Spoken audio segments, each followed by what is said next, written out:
let's go ahead and get started. Is that for those of you who don't know me, I am Terry Edwards. I am the learning specialist in the Office of Student Support, and we have been very excited to work with a number of individuals who are in the Resiliency and Well-being Center. This is sort of our final workshop of the annual year. I think it's great to wrap up with nutrition and sort of has us go back and look at a number of the other things that we had covered.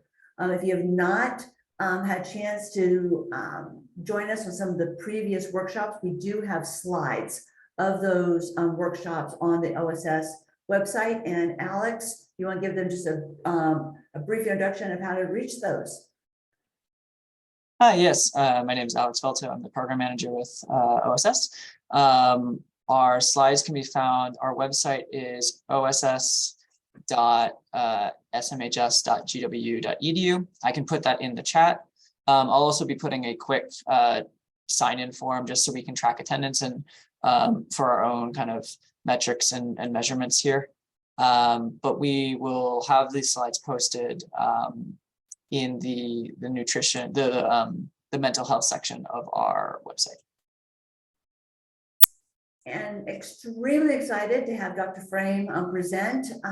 She is well-renowned on top of nutrition, all things well-being. I would attribute to her, and we can say that a lot of that starts with your gut in a figurative and a tangible way. So I'm going to get started with Dr. Frame, and Alex, thank you for adding that in the chat so that people can access the office website. Welcome, Dr. Frame. Thank you so much. And you set me up perfectly, because that is actually a prelude to this talk. We will talk about the gut, which I also love talking about. So get excited about that. I'm going to keep the formal presentation part really short because I want to leave a lot of time for discussion. But if you do have things that pop up during my talk, please feel free to either put it in the chat or unmute yourself and we can answer questions as we go as well. All right, so this is a talk about nutrition to support your purpose and resilience. Why are we talking about purpose and resilience and nutrition? Well, it's because of this. This is the whole health wheel. This is the model we use at the Resiliency and Well-being Center. And basically it says that we do all these things to care for ourselves: natural movement, environment, nutrition, recharge, support and belonging, and prevention for our purpose. Like, we get up in the morning to do something, and we do all of these things so we can do those things. We can be with our family. We can enjoy time with our friends. We can become better healthcare practitioners. Maybe we serve our patients better. But whatever our purpose is the reason we are doing this. So while I think nutrition is incredibly important and fascinating, perhaps you do not. And perhaps you can get more excited about nutrition when you realize that it's going to make you better able to do the other things that you are excited about. Okay, so this is what if you take home only one thing from the talk today, this slide here. This is the Harvard Healthy Eating Plate. It is designed to be reminiscent of My Plate, but it's actually more evidence-based than My Plate is. And it's pretty simple in that, you've got a plate here, and this is ideally what you want your plate to look like at every meal, but really it's a goal, for the course of a day or the course of a week. If this is pretty much what your diet looks like, then you got it going on. And what does that mean? It means you're having some source of protein, which could be from fish, poultry, beans, nuts, maybe a little bit of red meat and cheese. It could be a variety of whole grains that really helps with getting certain types of fiber, lots of vegetables. I mean, you can't go wrong with vegetables, too many of them. But a key point is that potatoes and French fries don't count. That doesn't go in the vegetable. That's a sort of an extra little cheat item, which you can enjoy, but doesn't count towards your vegetable total. And then fruits as well, but not as many fruits as you would have vegetables. Another key point here is healthy fat. And this is actually something that's kind of lacking from My Plate. Our body does require fat. It can synthesize many different types of fats, but there are types of fats that it can't synthesize, like omega-3s. And so you need to get them in your diet. And how do you do that? Well, eat what you like, but also there's a real quick little ratio hack for that. You want to have more unsaturated fats than saturated fats. Unsaturated fats are like olive oil. They're liquid at room temperature. So you want most of your fats coming from things that are liquid at room temperature and fewer of the fats that are solid at room temperature, like butter. And of course, butter is delicious. So, I'm not saying no butter, but that's just shouldn't be your primary source of fat in your diet. So things like nuts would be a great source of healthy fats, as well as avocados, things that are coming naturally from your diet, preferably. And then the final thing on this slide is water. So the reason water is so important here, or a water-like substance, tea or coffee that has nothing really added to it, is because they don't have any calories, or they have very minimal calories. And so you're allowing all of your calories to be here in the main plate part of your diet, where you're getting a lot of your other nutrition. Whereas if you have calories in beverage form, it's very easy to, there's my cat Penny. It's very easy to over intake calories, because you're not getting the satiety that you would from, say, chewing on a vegetable, or, having some legumes.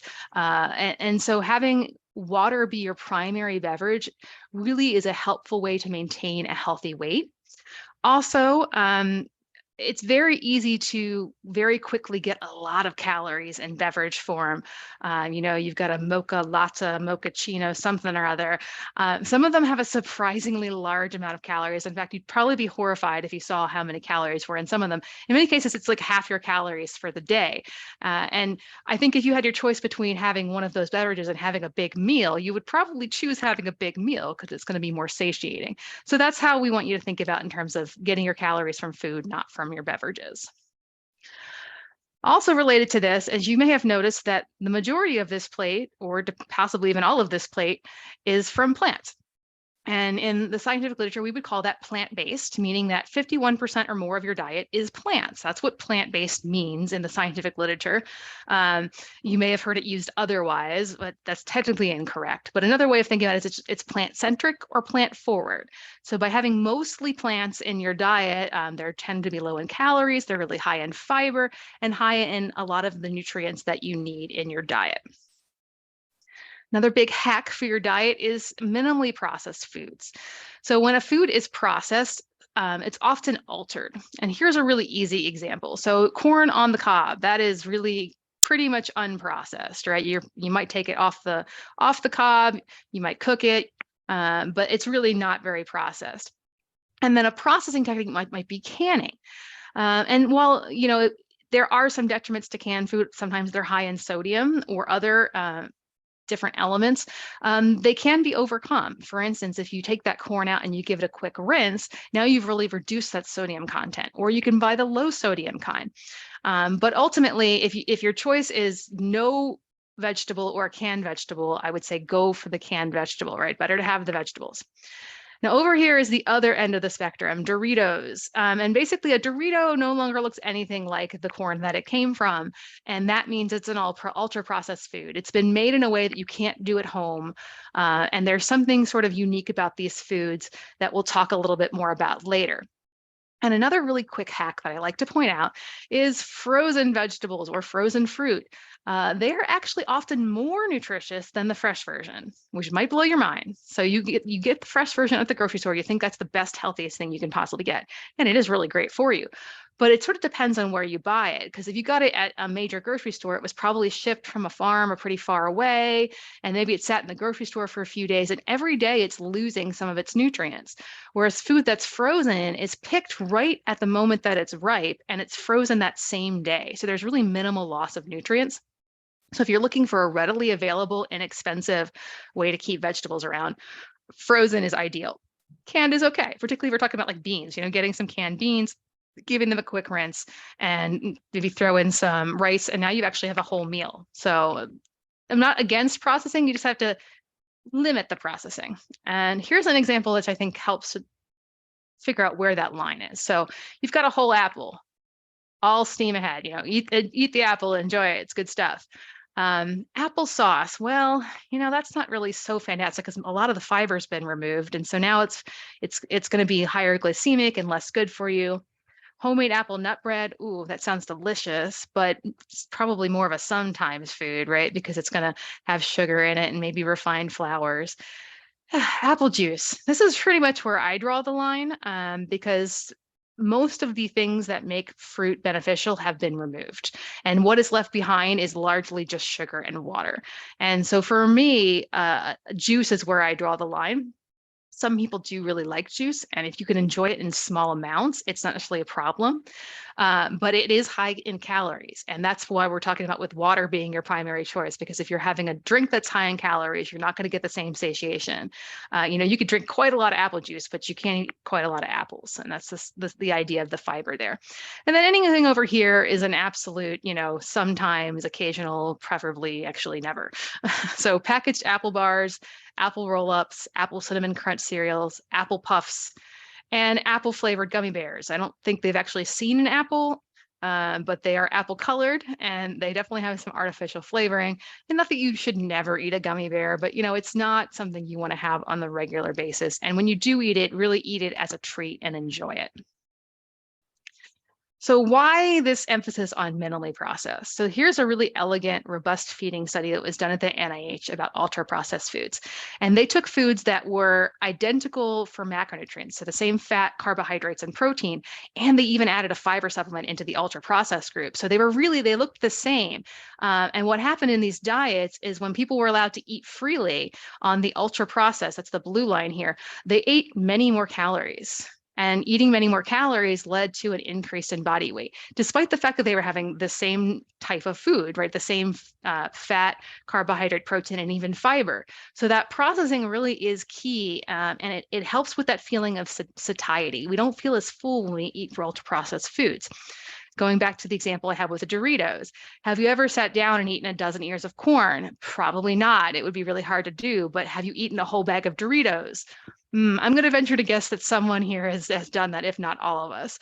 And you wouldn't be able to do that with the amount of corn that's in the Doritos had they not been processed. And that's a really great way to think about this idea of processing, is it just changes the way your body reacts to food, and you're able to put a lot more calories into your body, sort of unbeknownst to you in many situations.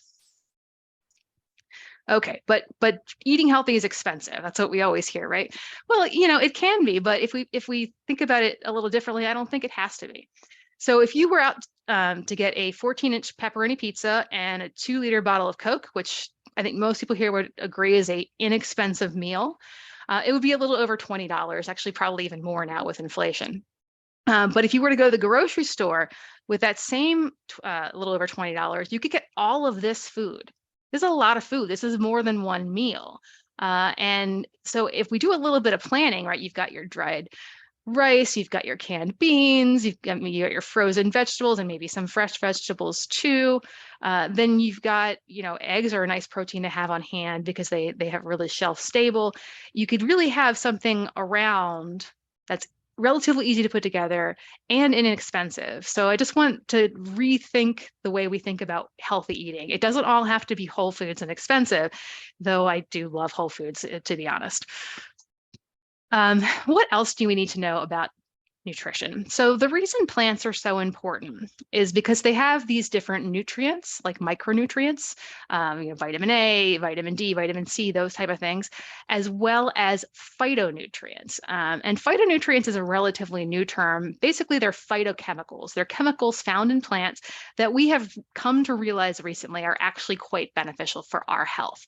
And so when you have a plant that is a certain color, it's a signal as to what is in it, different type of nutrients or these phytonutrients. And so you really need to get plants of all different colors to get all the different nutrients and the different phytonutrients. And this graphic here is about the phytonutrients that are found in plants and how they relate to cancer prevention.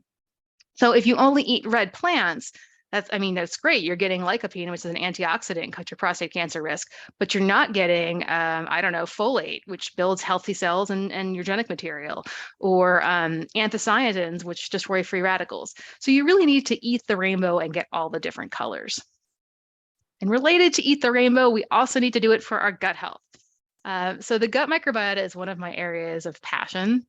And the research by the American Gut Project showed that diversity of diet is really strongly linked with diversity of the microbiome. And diversity of the microbiome is right now what we consider the best marker of what a healthy microbiome is, though we don't really know exactly what a healthy microbiome is.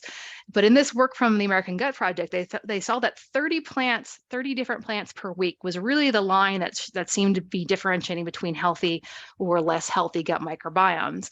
Now, that might sound like a lot. Oh my God, 30 different plants a week. But lots of things count for that. Spices, herbs, tea or coffee.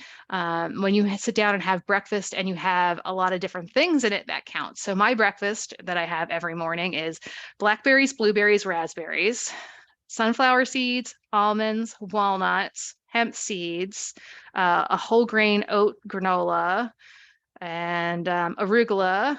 And then I have some cottage cheese. It's not a plant. But just in that one meal, I have 9 plants. And so I think if you actually were to track what you're eating, as long as you're getting a variety, either within the meal or throughout the week, you may already be hitting the 30 different plants, or at least close. So you could just slightly tweak that to increase your variety and make sure you're getting those 30 different plants, getting lots of different colors, and now you're making both you and your gut microbiome healthy.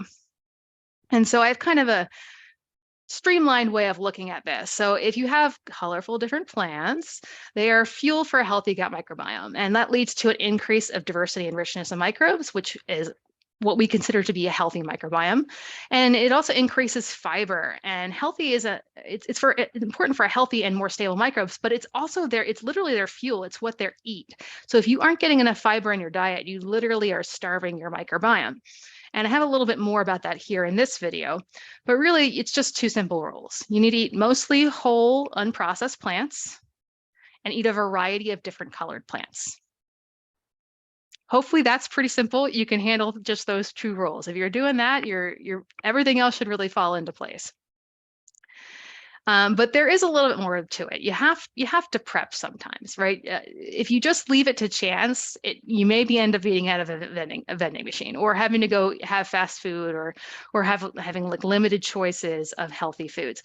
And so one of the things I recommend is meal prepping. And this is one of our former students here at the Integrative Medicine Program. She's actually a CIA trained chef, and she was creating some meal preps where she had some quinoa and some beans and some vegetables, and she was doing different varieties of them for her lunches throughout the week. So while the foundation was the same, what exact vegetables were in them was different. And that actually is pretty easy to prep for the week, as opposed to if you had to get up and prep every single morning. Another tip would be to keep healthy food and snacks handy. So, take something with you, keep something in your backpack, or, in a drawer if you're at work, so that you don't have to rely on the vending machine. And another quick tip is to stay hydrated. And why is that? Well, our body actually causes us to be hungry when we're dehydrated. And that's not a failure of our body, because we actually do get a large portion of our hydration from food. And so that trigger makes sense. But it could be that you're not actually hungry, but you're thirsty. So I would say try and stay hydrated throughout the day. And if you aren't and you're hungry, then maybe have a drink, seeing if that gets rid of the hunger, you actually were thirsty. And then if not, then you can eat. And I'll talk a little bit more about that. And then here's some resources here if you do want to try meal prepping. All of these recipes are either created by registered dietitians or certified nutrition specialists, or they've been approved by them. Okay, so now you know what your diet should look like. Figuring out when and how to eat can sometimes really trip people up. So I already mentioned if you're hungry and you're hydrated, go ahead and eat, right? You're hungry, eat. But you could also be tired. Do you need a little walk? You need to stretch it out, wiggle.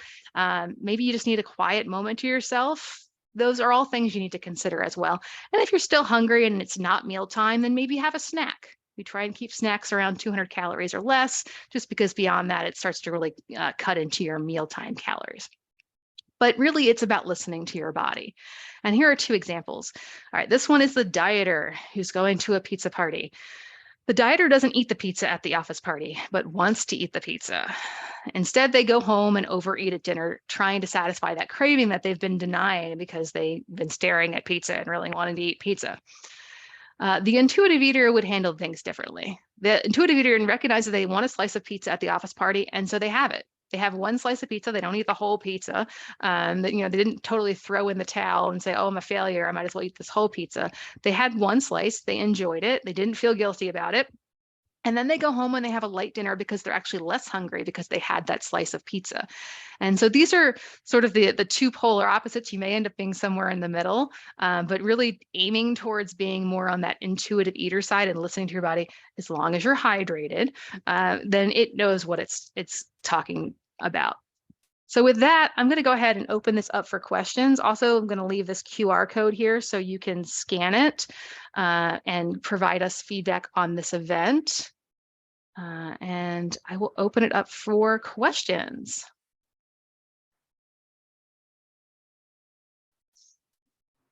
You can put them in the chat or just feel free to unmute.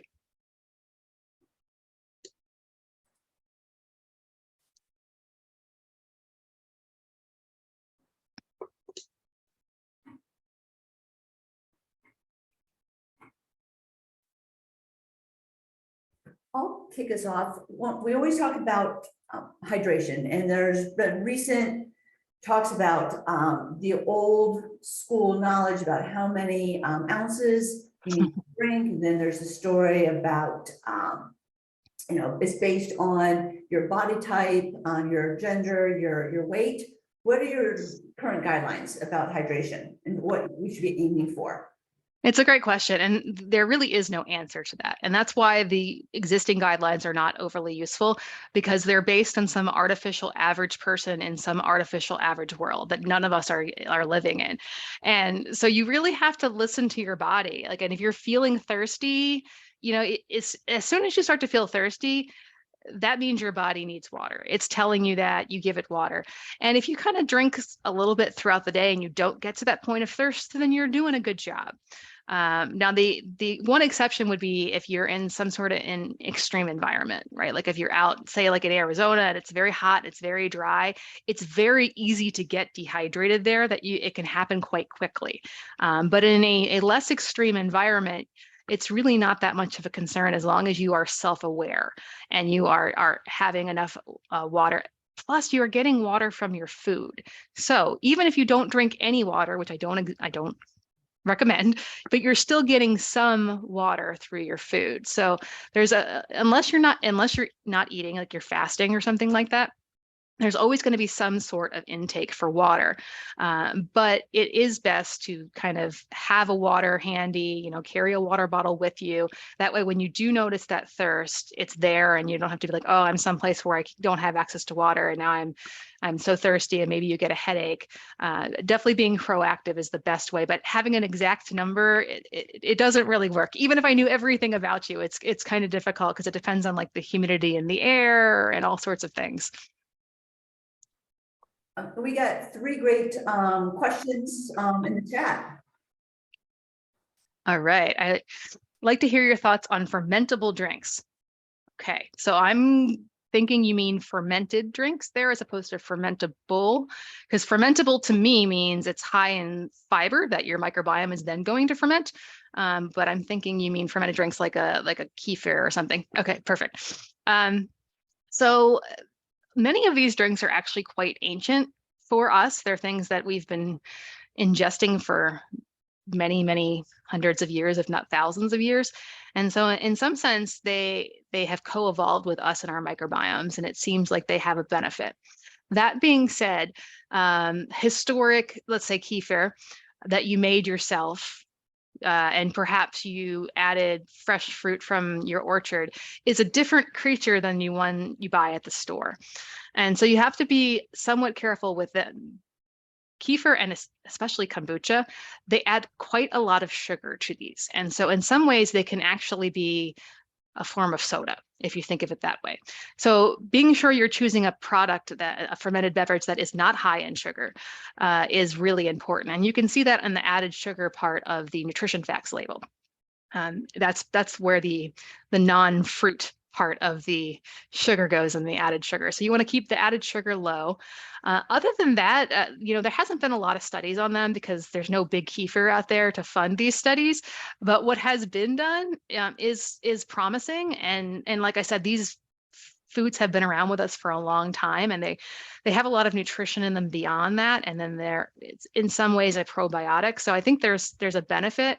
We just don't have the scientific research to really say, yes, they're great. This is how much you need. This is how often you need it. And these are the products that are the best. Great question. The other one is, please discuss choosing organic versus non-organic foods and what importance you place on this.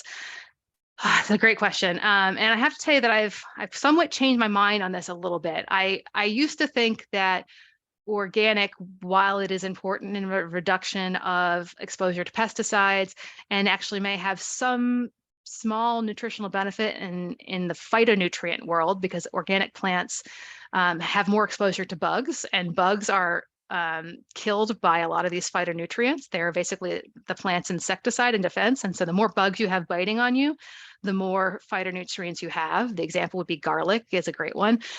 So organic garlic has more allicin content than non-organic garlic because it has more bugs munching on it. So there's some definite benefit to organic, but historically I would have said that was more of a secondary, even a tertiary concern. For instance, you have someone presenting to you who's really concerned about food insecurity and obesity. My brain would not have gone to organic.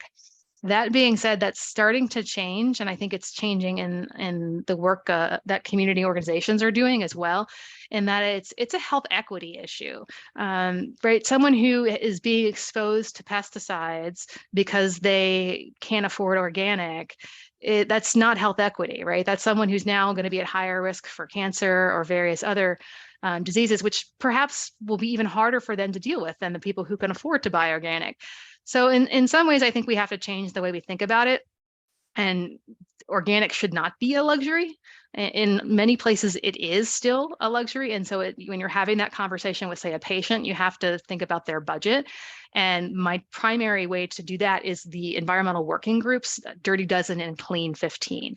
So the Dirty Dozen are the 12 most pesticide-laden produce. So those are the ones you absolutely want to buy organic if you can only buy some of them organic. And the Clean 15 are the ones that have the least amount of pesticides on them. So those are the ones you don't have to buy organic if you can't afford to buy everything organic. So that would be my tips on that. It's not a perfect answer, but that's where we are. All right, Alyssa, curious on non-nutritive sweeteners. Have seen some studies on how they change the microbiome, but it's that important if we don't know if those changes are good or bad. Do you recommend non-nutritive sweeteners like stevia over regular sugar? So this is a fantastic question. And the literature is somewhat mixed on these. Some non-nutritive sweeteners tend to be more detrimental to the gut microbiome than others. The ones that seem to be less bothersome are sucralose, which is Splenda, as well as stevia. And there's been almost no research on monk fruit. And we're starting to see some negatives about erythritol as well. But the problem I have with talking about sugar versus non-nutritive sweeteners is I think what happens when we talk about, oh, well, you can reduce your calories with non-nutritive sweeteners, then people think that, oh, I just have a free pass. I can have all the non-nutritive sweeteners that I want. And that's really not true. You have to think about them exactly like you would think about sugar. You want to really limit the amount of sugar in your diet, and you want to limit the amount of non-nutritive sweeteners in your diet. And if you're only having them in that limited small amount, they don't seem to be overly detrimental yet. More research pending. There has been some link to a stronger liking of sweet flavor with them, which could be problematic. But again, if you're having them in very small amounts, it's less of an issue. And so for this, I would think really more about, rather than whether it's sugar or sweetener, let's think about sweetness. We need to make sure we don't have too much sweetness in our diet because we basically become used to that level of sweetness. And so, you know, my husband is from the South and he loves sweet tea. And I'm not going to be able to convince him to not put sugar in his tea. I'm from the North and I think it's gross that it has all that sugar. I like unsweetened tea. And so that's just never going to change. But he doesn't have a ton of it and he doesn't have it every day. And he has reduced the amount of sugar that he uses when he makes it. And I think that reduction approach is probably more important than if he had just taken the same amount of sweetness and converted it to a sweetener. Hope that answers your question. Okay. Next question. What are your thoughts on intermittent fasting? Any advice for those who work shift work, and how our diets can be better managed? So I feel like there's two questions in there. The first being shift work I'm going to handle. Shift work is tough because your schedule is changing and it's difficult for you to manage, but it's also difficult for your body to manage. Your body likes routine, and it likes knowing that this is the time we're going to eat, and sort of setting those daily rhythms. And so that can be sort of a whole other problem. You need to make sure you're getting good quality sleep and not eating too close to your sleep, all of those things. I could give a whole talk on just that. So that's important, making sure you're eating at times that work for your body and you're giving it time to rest when it needs to. The other thing with intermittent fasting is there are many different ways of approaching it, right? There's time restricted eating where you're eating in a window, maybe a 14-hour window, 16-hour window, or vice versa. You're fasting for 14 or 16 hours. And then the other ones are either you fast for alternate days, or you fast for 2 days a week, or you have a periodic fasting, and they have different effects. Time restricted eating is in some ways how we should be eating and how we would have been eating, in that the body is designed to eat during the day, right? When the sun is up, the body is ready to receive nutrients and it's ready to turn them into fuel to produce whatever is needed. But once it gets dark out, then the body shifts to a different function. It's shifting to its repair function. It's producing melatonin to try and make you go to sleep. And if you eat too close to or into that period, it can actually delay your body shifting and reduce your production of melatonin and make it more difficult to sleep. So in some ways, that time restricted eating is just what we should all be doing.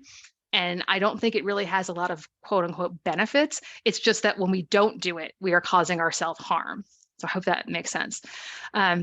The other approach, where you're having either alternate day or every 2 days, every once in a while, the idea of that is actually to support longevity. And we did have a great talk from Dr. Walter Longo at our Sung Symposium 2 years ago, which I will put that link in the chat so you can watch that. The other thing is the research on that is really still coming to light. And some of the work, it's not really clear as to whether the effect of the fasting itself is what we're seeing, or is it just that these people are improving their diets? It's a little murky, but there's really interesting work coming down the pipeline from Walter Longo's lab, looking at using intermittent fasting together with chemotherapy and radiation to improve cancer outcomes. So there's certainly a place for intermittent fasting, but we haven't quite figured out for who, for when, and what the best way to use that is. Good question. Next one, are those who follow vegetarian, pescatarian, vegan diets at a nutritional deficit health detriment? Good question. So I would call those plant-based diets. Flexitarian would also fit into there as a plant-based diet. And people who are on our plant-based diet can be at risk for certain nutritional deficiencies, particularly B12, zinc. Those are really the chief ones, and a few other ones. However, if you have enough diversity of diet and you're really mindful about getting foods that are high in those sources, it can be managed. Now, will the average person manage it successfully? Debatable. And so that's part of the reason that I think of having a multivitamin, multimineral as an insurance policy, right? You take that every day, and if there's any gap in your diet, it's kind of there to back you up, because they're actually quite small amounts that are in them. And so particularly for people on a plant-based diet, they may want to consider a B complex, also perhaps a zinc supplement. And there are really some great supplements out there that are designed for people on plant-based diets for that exact reason. And then they also contain things like algal oil, because algal oil is the only vegan source of DHA and EPA, which are quickly becoming essential fatty acids that cannot be found in other foods. Now that we understand the conversion of alpha-linoleic acid from nuts into EPA and DHA is extremely inefficient, and really it's impossible to get enough to provide your EPA and DHA. Algal oil is really important. So I would say that would be another really quickly becoming important. We're starting to understand clearly that EPA and DHA are both essential and insufficient if trying to get them through plant sources. And so in that, other than algae, having a multivitamin, maybe a B complex or zinc supplement, and then also having an algal oil supplement would make sure that someone on a plant-based diet is getting everything that they need. Okay. I agree with all the information. Unfortunately, as I'm sure many folks on here have experienced, eating healthy or healthier takes planning ahead. Yes, that was one of my tips. Do you have any food suggestions, tips, primarily thinking about summer road trips with a child 10 years old who wants a Happy Meal? Are there better options? Great question. So obviously that's totally going to be dependent on where you are, right? So if you have healthy food options around you, then, you know, you could maybe go to the local True Food and you're going to get something healthy. But if there's nothing, then there's not much you can do about that. But planning ahead, you can pack something. Refrigeration is often problematic. There are some healthier packaged foods. And the way I would say to find a healthier packaged food is to look at ones that are low in added sugar. And now that's on the nutrition facts label. So you don't have to just read the ingredients and try and figure it out. And preferably high in fiber. Make sure you're getting those in there as well. And so having snacks that are handy maybe until you can get to a healthier restaurant. I'm happy to take other points. Victoria, would you have any thoughts on that one? I'm sorry, my connection goes on and off. Can you repeat that again, Leigh? Tips for road trips, healthy eating, particularly if you have kids. This one student has a 10-year-old. Oh, that's so wonderful. Well, I mean, I can talk, I think, from the both mom and healthcare professional perspective. I think being prepared and packing things that are healthy and fun is a key, and that's something that I think saved me a lot of time and effort on the road. Sometimes pairing healthy snack with a game, and this is from the behavioral health perspective, also helps quite a bit. Me and my kids play the words game where, you know, you give a word and then whatever that word ends on, you give another word, you know, that starts with that last letter. And we often do it with like fruits, vegetables, and so on. And I try to pack a variety of different things that would fit so we can find them in our lunch boxes. So that could be fun and also nutritious and healthy way to travel with your kid.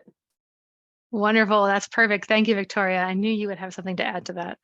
I also want to say, if you know that you're going to be like on the road and there are some farm, I mean, if this is a summer trip and you know there are some farm stands around, we always make a conscious effort to stop by and check out what they have and buy something healthy. So that's also a fun thing to do. That's a great tip. And then you can talk with the farmer and perhaps get the kids a little excited. I feel like one of the great ways to get kids excited about produce is to have a garden. You know, anything they grow themselves, they're much more likely to eat. And so perhaps if you aren't already doing that, starting there might be a great place to start with getting them open to the idea of like carrots as snacks as opposed to, you know, a healthy food.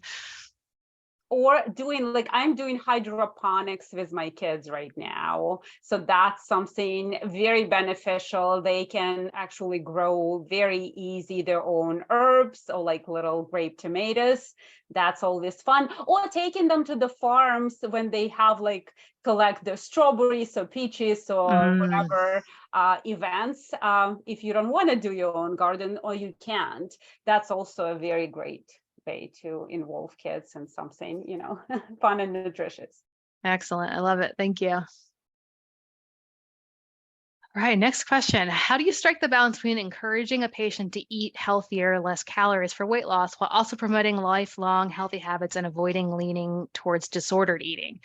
The disordered eating there is really the key for that question. There is a rising prevalence of what we call orthorexia, which is like extreme healthy eating, basically obsession with healthy eating to the point that the idea of maybe having a gummy bear would just be horrifying. Like you couldn't possibly even eat one gummy bear, it would ruin everything.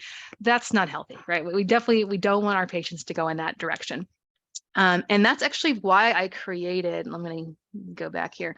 That's why I created this video was for that exact reason. It's 5 minutes on how to have a healthy approach to nutrition, and it's really focused on feeding the gut microbiome, and it's focused on these 2 rules. And by having that be the focus as opposed to calories or calorie counting, it really does prevent that slipping into orthorexia. I've actually recently been on a diet myself, and just that I've started using my MyFitnessPal for the last few weeks because I have to put on a bikini next week, and I'm, Christmas wasn't that long ago, and it can get really easy to get obsessed when you're counting calories just because there's something to obsess over. Whereas with this rule, there really isn't, right? You're just trying to get a lot of variety, making sure you're, really not eating a lot of processed foods. Another way to think about this too is to get a lot of fiber intake and reduce your added sugar intake. And that's where you can get into numbers. So if you have someone you're concerned about getting obsessed, perhaps you don't talk too much about limiting added sugar to a specific number or getting to a fiber specific number. But some people really do benefit from numbers. And so having a minimum of 25 grams of fiber a day, and that really isn't an absolute bare minimum, even though most people are getting like 14 grams a day. And then limiting your added sugar. That one's more difficult because the official recommendations are 10% of calories. So you would need to know what someone's calorie intake is. But also the literature would argue probably 6% is a much healthier number, particularly if it's not going to be squeezing out other foods.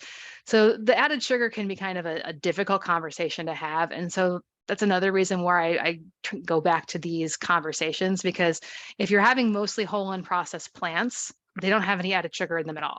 Right? Like a strawberry doesn't have any added sugar there. It's just naturally sweet and comes with tons of fiber. So you don't get that same blood sugar spike as you would say from, a gummy bear. So I hope that answers that question. I'm happy to answer any follow-up questions as well. All right, next question. Any recommendations for healthier breakfast cereals? Even healthier ones have so much added sugar, but brand cereal is just not very exciting. I found Bob's Red Mill Muesli is pretty nutritious. Any other suggestions? This is a tough one for me because I don't generally recommend breakfast cereal because they are typically highly processed, and their only redeeming value is that they're highly fortified, which basically you could just take a multivitamin and get the same thing. But that being said, there are healthier products out there, and you've landed on one. Bob's Red Mill is a great source for minimally processed cereals. But that being said, there's a variety between them, right? You have to be careful about how much you're having. For instance, I have Bob's Red Mill granola in the morning, and it is a low sugar and relatively low calorie for a granola, which are often high in calorie. But the devil is in the details, and it's the serving size that really gets you. You have to make sure that you aren't having like 3 or 4 servings, which often does happen with these cereals. And that's another problem that I have with them, is portion control can actually be quite difficult with cereal. And so you can end up having, 800 calories really quickly and didn't even realize it. So an alternative to that I particularly would recommend would actually be oatmeal, like a hot oatmeal. They're often portioned, so you have that going for you, or you can make your own. I actually make my own oatmeal packets using old-fashioned rolled oats, and I put some almond flour in there to give it that thickness, and some dried fruit. And I do put a little bit of brown sugar in there because I think it needs a little bit of sugar, but I can control that sugar. So yeah, that's a tough question. And I think it's part of the reason that breakfast cereal has kind of gone out of fashion, is because there aren't a lot of options out there that make it really easy to be healthy with it. But it is super convenient. So I can see why you're trying to find the healthier options. Oh, there, rolled oats and a little maple syrup. That's a great way to go too. The reason I don't do the maple syrup in my oatmeal packets is because they have to be shelf stable, so they have to be dry. But if I didn't add the sweetener, then I could put the maple syrup in right beforehand. But then I'd have to bring maple syrup with me, which doesn't always happen. So it's about finding what works for you, right? What is the best diet or best dietary pattern? It's the one that you can sustainably stick to. I 100% believe that. All of my students that I teach in integrative medicine, that's what we talk about. You could pick out something that seems like it should be ideal. If you can't do it, then it doesn't matter. And so it needs to be feasible for you. All right. Looks like we are out of questions in the chat. So feel free to unmute. I'm going to actually stop sharing so I can see all your faces. Nope, there are no faces to see. That's okay. And yeah, maybe if you just have any thoughts, comments, questions, happy to take any of them. Leigh, I'm going to ask you a question, and this is about how our diet or nutritional intake should change with age. Because, you know, there is a common assumption that our metabolism slows down, though I read recently it's not necessarily It's not true. Yeah. But, you know, we all, I'm speaking from a perspective of a middle-aged woman that sees changes in my body, and it doesn't matter how hard I try to eat healthier, you know, it does have an effect. So I'm just curious to hear your thoughts on that. Yeah, it's a great question. I was kind of surprised about all that recent research that says it doesn't happen as well. Because I mean, anecdotally, giving me such a good excuse to gain weight. Yeah, I mean, anecdotally, everyone talks about it, and the arguments are that it's actually your behavior that's changing. People, we kind of just become a little more sluggish as we get older, so we're burning fewer calories. So it's not that our metabolism has slowed down; it's that we've slowed down.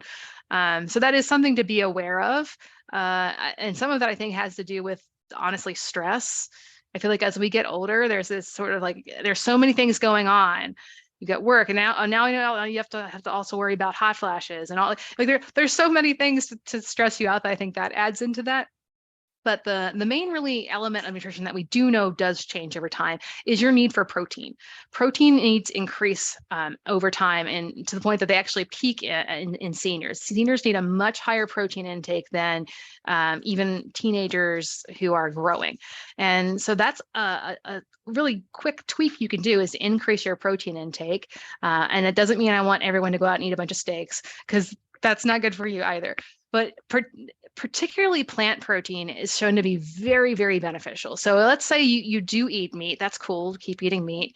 Just add in more plant protein there. Get more beans. I mean, you can't go wrong by adding more beans in your diet.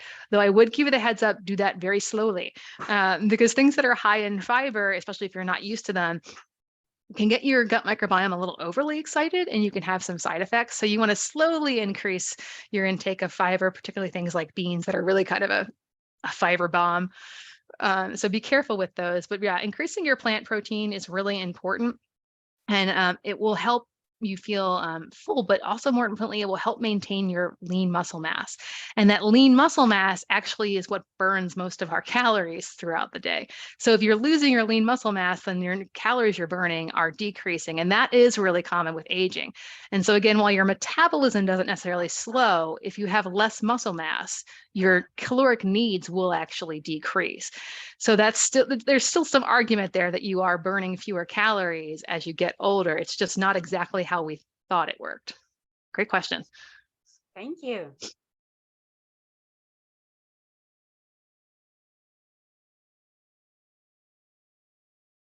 Any other thoughts?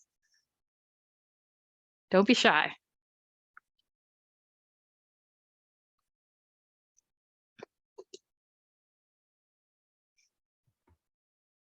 Dr. Frame, we are down to about having a few more minutes. I think we were planning to have this end at 15 minutes after the hour, so people had time to transition wherever they need to be at 1 o'clock.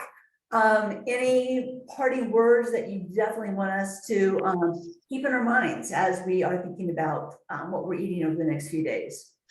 Yeah, I think the number one thing I want you to do is don't stress about what you're eating, because that's just going to add to your stress and it's not going to be helpful. Not that I want you going out and eating a bunch of stuff in the vending machine. That's not what I'm saying. But this doesn't need to be one more thing on your to-do list or one more thing for you to stress about. Just try and do the best that you can. Use the tools that I've given you to make healthier choices. And it's a process. You aren't going to be perfect today. You're probably not going to be perfect tomorrow. You're probably not going to be perfect in 10 years, but you can slowly get a little bit better, make a little bit better choices, making it easier for you to make those choices. So that's my big tip. Don't stress. And there was one last question, that good old stress eating. Aha. Yeah, that's a Victoria question. Oh, well. Again, a lot of it, I think, comes down to habit-forming behaviors that we all guilty of. Because if you are using food as kind of filling the void type of a thing, or seeking comfort for being, overly stressed, which food does. It's the simplest and easiest way to relieve our stress. And if you do it, I think, often enough and consistently enough, it becomes just automatic. So just like, especially for chocolate. yeah. And this is my guilty pleasure and Leigh's as well.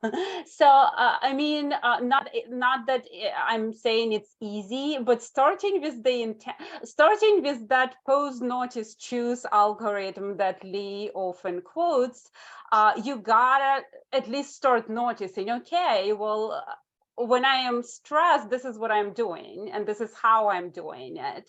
And perhaps when you pause, notice what you're doing, you give yourself a bit of a time not to act on autopilot, but to take maybe a different route. So I think in the psychology of addictive behaviors, the craving that we have does not last forever. We all know it, right? Once the craving appears, it's very intense. It's there, but it's there for maybe, 15 minutes, half an hour at most. So how do I perhaps distract myself or fill that void with something different? I think Leigh was giving an example earlier. So I'm craving food, but maybe not because I'm hungry. I'm craving it because I'm bored, right? Mm-hmm. This is what my child does. Okay, Mom, I'm bored. Can you cook me pasta? So that's kind of a straight route to that habit forming behavior. So instead of pasta, how about we play with our kittens? So how about we, take a walk or do something else? I don't know. She likes skateboarding. Call a friend, something that will help you vent or get that negative stress out. But yeah. And then 15 minutes later, that craving is no longer there. So finding creative ways to reroute in that process and distracting your body, or really pinpointing what is it underneath of that craving, right? And then finding a healthier way to address it would be, I think, a simple but not too simple answer to that. Yeah, I agree. There's no simple answer to that. Yeah, and self-awareness is absolutely the key. And it seems that this student agrees as well, that she's noticed that when she's more self-aware, it's easier. And Victoria and I have actually had this conversation, just the two of us, because it's not easy, especially when you have a very high stress moment. And frankly, having a piece of chocolate is so much easier than going for a walk. But as Leigh's talking, this is what I'm trying to substitute my chocolate to this. Like, I'm very intentional about it. I bought like a huge bag of mandarins and they are everywhere right now. So I actually did the same thing. I'm doing the same thing. So we both came on the same idea. So maybe there's something to it. Think a lot. Because it's sweet, but it's a little healthier. And not, not that you don't have a piece of chocolate, but when it becomes that habit, you're doing it every night. And sometimes you're not even doing it because you want it. It's just because you have it every night. Then that's not the best thing. Oh, as you're talking about it, access is a big thing, because like if you crave it, you obviously want to make sure it's around. So make it more difficult for yourself to access it. Because my chocolate right. Yes, and out of sight, out of mind, right? My chocolate, I have to walk to. So. Yeah, I agree. That's another tip that I give a lot is keep healthy things not just handy, but also visually available. Like if you see them out on the counter, you're going to grab that apple instead of opening the pantry and trying to figure out what is in the pantry.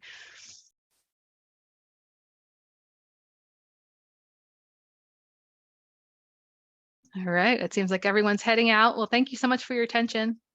Thank you. Appreciate it.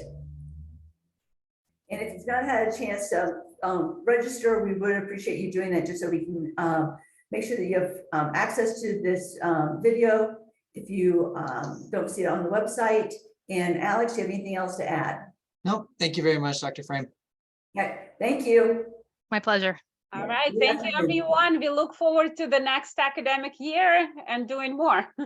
Excellent, excellent. We'll be in touch. Take care. Okay, Bye, everyone. bye-bye.